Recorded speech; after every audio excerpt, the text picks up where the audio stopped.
ఎవరి పేరు చెబితే సాధారణ భూమి యుద్ధ భూమిగా మార్చబడుతుందో, ఎవరి గద శబ్దము వింటే శత్రువుల గుండెలు అదురుతాయో ఆ వ్యక్తే కలియుగ భీమా మా రఘురామ.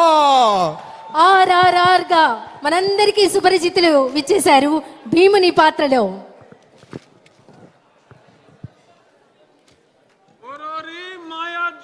విజయ మధు మదోన్మత్త స్యోధన దారుని రాజ్య సంపద మదంబున కోమలి కృష్ణ జూచి రంబోరు నిజోరు దేశమున నుండగ పిలిచిన ఈ ధురాత్మ దుర్వారమదీయ బాహు పరివర్తిత చండ గదా విఘాత భగ్నోరు రుధోరు చేసద సుయోధనుగ్ర రణాంగ్రలంబునన్. బానిసలకంత అహంభావమా? నీ కనుల ముందే నీ భార్యను బలాత్కరించదా? దుశ్శాసన, ఈడ్చుకురా బంధకిని, ద్రౌపదిని ఈడ్చుకురా. ఏ దుశ్శాసన, గురురుద్ధ బాంధవులనే చూచుచుండ మధో గురుడై ద్రౌపదినిట్లు చేసిన కలం దుశ్శాసనం. లోక భీకర లీలను వధించి తద్విపుల వక్షస్థైల రక్తముర్వీపతి చూచుచుండ అని ఆస్వాదించదన్ జాగృతి. ఇంకొక మాట, నా జన్మదినము నాడు నన్ను కారాగారములో బంధించిన ఈ అభినవ దుర్యోధన దుశ్శాసన కీచకులను ఈ శ్రీకృష్ణుని అండతో ఆ నికృష్టులను పరిమార్చద.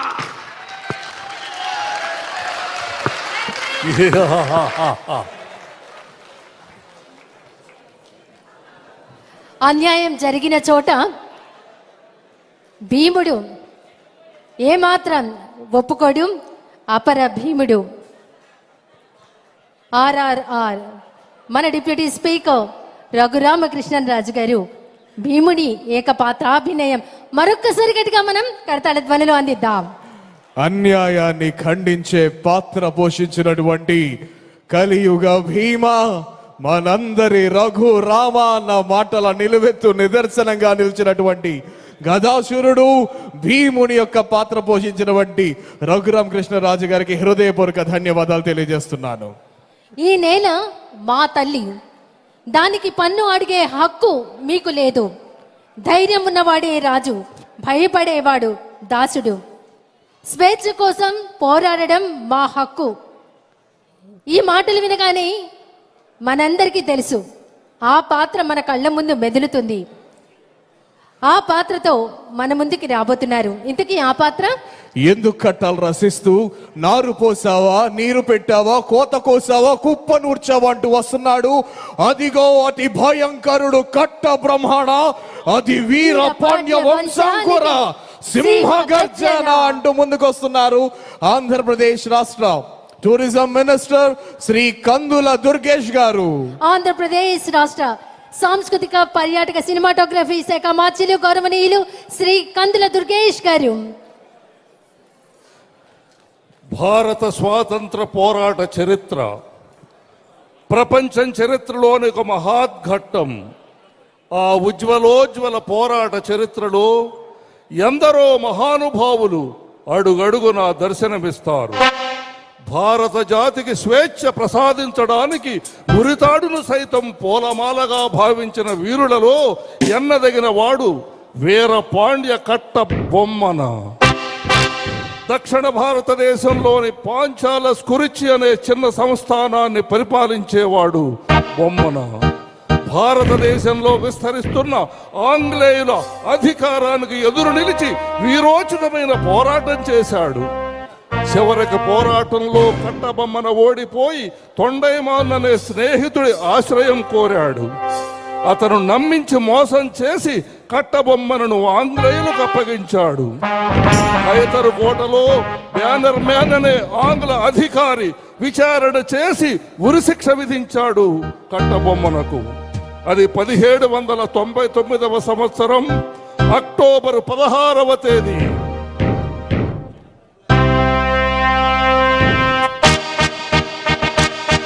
లైట్స్ డిమ్ చేయండి.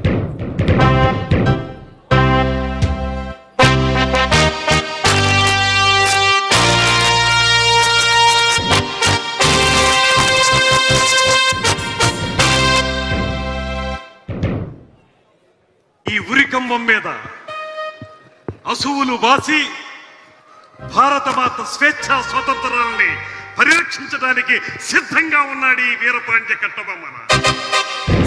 ఈ భారతీయుణ్ణి చూసి ఆశ్చర్యపోతున్నావా? భారతమాత దాస్య శృంఖలాల్ని ఛేదించడానికి సర్వసన్నద్ధంగా ఉన్నటువంటి ఈ వీరపాండ్యుడి గుండె ధైర్యం నిన్ను నిశ్చేష్కుణ్ణి చేసిందా? అమ్మా భారతమాత వీరాది వీరులకి సూరాది సూరులకి జన్మనిచ్చినటువంటి దేశమాత, నీ పవిత్రత ఈ దుర్మార్గులకి ఏమర్థమవుతుంది? నీ మహోన్నత రూపం, నీ మహనీయ రూపం ఈ ఆంగ్ల పాలకులకి ఎలా అర్థమవుతుంది? వేలాది సంవత్సరాలకి క్రితమే ఈ జగత్తుకి వెలుగులు నింపినటువంటి నీ దివ్యత్వాన్ని ఈ దుష్ట పాలకులు ఎలా తెలుసుకోగలుగుతారు? బ్యానర్మ్యాన్, కోటాను కోట్ల మా భారతీయులు ఒక్క పెట్టున భరతమాతని నిలదీస్తే ఆ ఉదుటన ఆ నినాద హోరులో కొట్టుకుపోతారా ఈ ఆంగ్ల జాతి పాలకులు?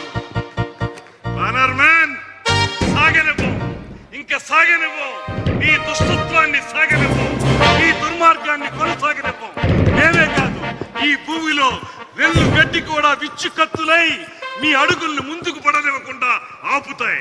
అంతేకాదు మీ దుష్ట పాలనని ఖండ ఖండాలుగా నరికి ఆ రక్తంతో ఈ నేలని అభిషేకిస్తాయి.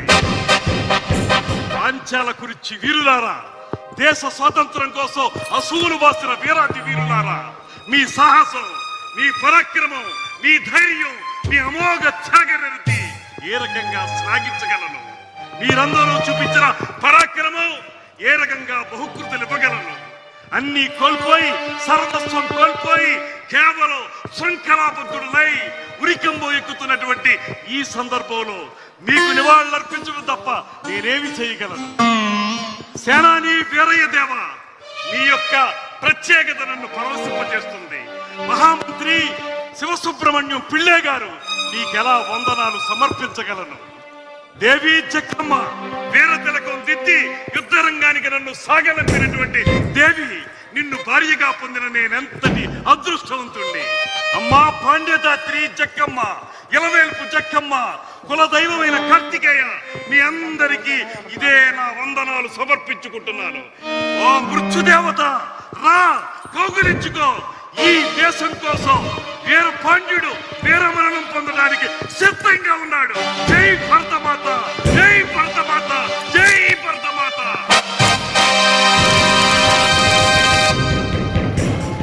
Lights off. తల వంచడం కంటే ప్రాణం పోవడమే మంచిది అన్న వీరపాండ్య కట్ట బ్రహ్మన్న ఏకపాత్రాభినయం ఆంధ్రప్రదేశ్ సాంస్కృతిక పర్యాటక సినిమాటోగ్రఫీ శాఖ మంత్రి గౌరవనీయులు శ్రీ కందుల దుర్గేష్ గారి అద్భుత ఏకపాత్రాభినయం అది. ఆయన ప్రదర్శన చూసి ఆయన ఏ శాఖ మంత్రో చెప్పకపోయినా అందరూ చెప్పేస్తారు ఆయన సినిమాటోగ్రఫీ మినిస్టర్ అని. అత్యంత అద్భుతమైన ప్రదర్శన కనబరిచినటువంటి కందుల దుర్గేష్ గారు శాఖ మంత్రులను కూడా అర్థమైపోతుంది, ఎందుకంటే కళలను అన్ని రకాలుగా గౌరవిస్తోంది ఈ ప్రభుత్వం. తర్వాత ఆల్రెడీ ఇక్కడ సింహాసనం చూడంగానే అందరికి అర్థమైపోయి ఉంటది ఇప్పుడు జరగబోయే ప్రదర్శన ఏందో. విశ్వవిఖ్యాత నట సార్వభౌమ తెలుగుదేశం పార్టీ యొక్క ప్రప్రథమ అధినేత ప్రధాన సూత్రధారి స్వర్గీయ నందమూరి తారక రామారావు గారు నటించినటువంటి మేజర్ చంద్రకాంత్ సినిమాలోని పాట ఏంటది?